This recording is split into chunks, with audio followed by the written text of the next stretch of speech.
qui attend encore les recours jusqu'à ce lundi, n'est-ce pas, n'a pas encore donné la liste définitive. Oui, effectivement. Première lecture. C'est-à-dire que nous avons des candidatures de plaisanterie, de complaisance.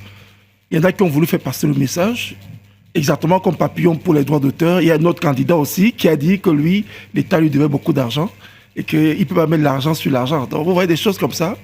Et ça démontre un peu le niveau d'immaturation que le peuple camerounais présente face aux enjeux. Parce qu'en réalité, nous sommes dans un tournant très décisif. On ne devrait plus être dans la farce ou dans la plaisanterie ou dans la rigolade. C'est-à-dire on devrait voir des acteurs qui prennent en compte réellement la qualité des enjeux.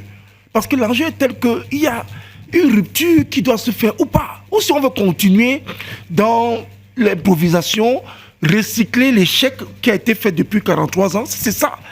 Mais il faut que les Camerounais soient conséquents et responsables de leurs actes. Il ne faudrait pas qu'après les gens viennent pleurer que non, pourquoi le RDPC, le candidat du RDPC a encore gagné, alors que c'est tous les jours les mêmes petits cris qui disent que ça ne marche pas.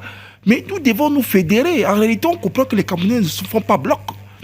Ces 82 ou 83 candidatures montrent que les Camerounais ne sont pas unanimes, ne sont pas solidaires. Ça démontre aux yeux même de l'opinion internationale que, en réalité, c'est-à-dire que le calvaire que les Camerounais vivent et l'horreur que nous vivons tous les jours en pensant qu'on va changer, on parle de changement. Tu vois des gros termes comme ça, on veut le changement. Mais est-ce qu'au cœur même des hommes politiques dignes de foi, il y a cette envie de vouloir être ensemble pour faire changer?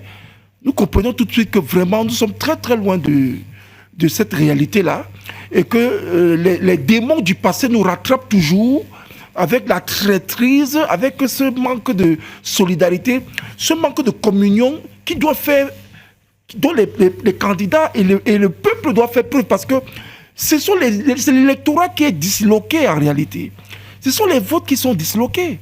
Mais après, vous ne pouvez pas venir pleurer qu'un candidat qui a tous les moyens de l'État, qui est bien structuré, qui est implanté dans tout le pays, gagne l'élection. Vous ne pouvez pas.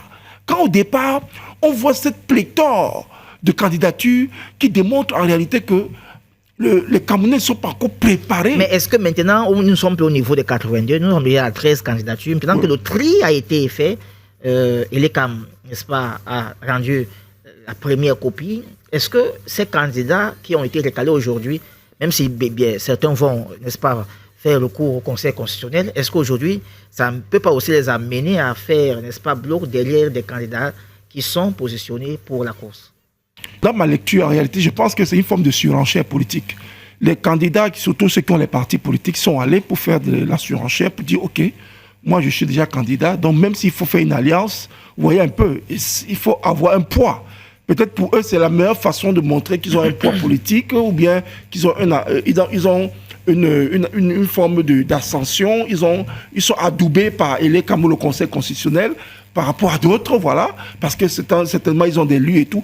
Donc il y a cette forme de marketing en réalité. C'est une forme de marketing politique, mais qui n'honore pas l'électorat et le peuple qui a besoin de voir. Parce que vous avez un message qui doit passer, il est subliminal, c'est un message d'union pour le changement. Alors quand ce message d'union pour le changement n'est pas perceptible, et que nous voyons les gens qui vont dans une course en disant que bon, de toute façon on part d'abord et puis on va voir après, ça démontre qu'il n'y a pas en réalité du sérieux. On a l'impression que l'ECAM et le Conseil d'étoiles sont focalisés. Il y avait un focus sur un certain type de candidature au point où on a laissé passer. Il y a eu une forme de... C'est-à-dire une prise en compte qui n'a pas été de façon concrète. Alors, au niveau du traitement. Puisque vous parlez... Il y a une probabilité que cette candidature soit rejetée par le Conseil constitutionnel. Il faut s'attendre à tout. Et je pense que le candidat Kamto le sait lui-même. Absolument. Et c'est pour ça que vous voyez qu'au niveau des groupes de APC et tout ça, et même le groupe de Douala et tout, il y a des candidatures qui sont passées. Et il a bien fait de parler de la candidature de l'UDC, de Mme Ndamdioya, qui est une candidature qu'il faut prendre en compte. Parce qu'elle est stratégique, parce qu'elle fait partie de toutes les alliances stratégiques qui ont été mises en place, les plateformes.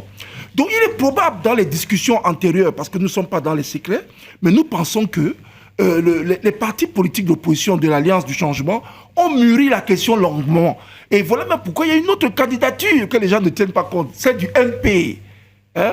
La candidature Zipan. de M. Zipan. Très bien. M. Zipan, vous savez, il est partout. Comme un petit poussin, Comme mais, un petit poussin. il a assisté à toutes les réunions stratégiques. Il est dans toutes les alliances, même pas les réunions, les alliances stratégiques. Donc, M. Zipan, peut-être les gens ne savent pas, c'est un singleton qui peut jouer en faveur du président Kamto. Et voilà pourquoi nous disons que ne mettons pas le pays à feu et à sang si la candidature de M. Kamto ne passe pas. Et nous pensons que M. Kamto a déjà un plan B, D et C. Absolument. Parce qu'il sait que cette fois-ci, les résultats, c'est-à-dire que les dispositions ou bien les recours sont impossibles au niveau du Conseil constitutionnel parce que ces décisions sont comme des dogmes. Bon, ne soyez pas encore Junior Abela, ne soyez pas encore pessimiste. Non, c'est pas le pessimiste. Ce sont les hypothèses d'école. Ce sont les hypothèses d'école. Faisons confiance aux institutions de notre pays. Jusqu'ici, nous le faisons.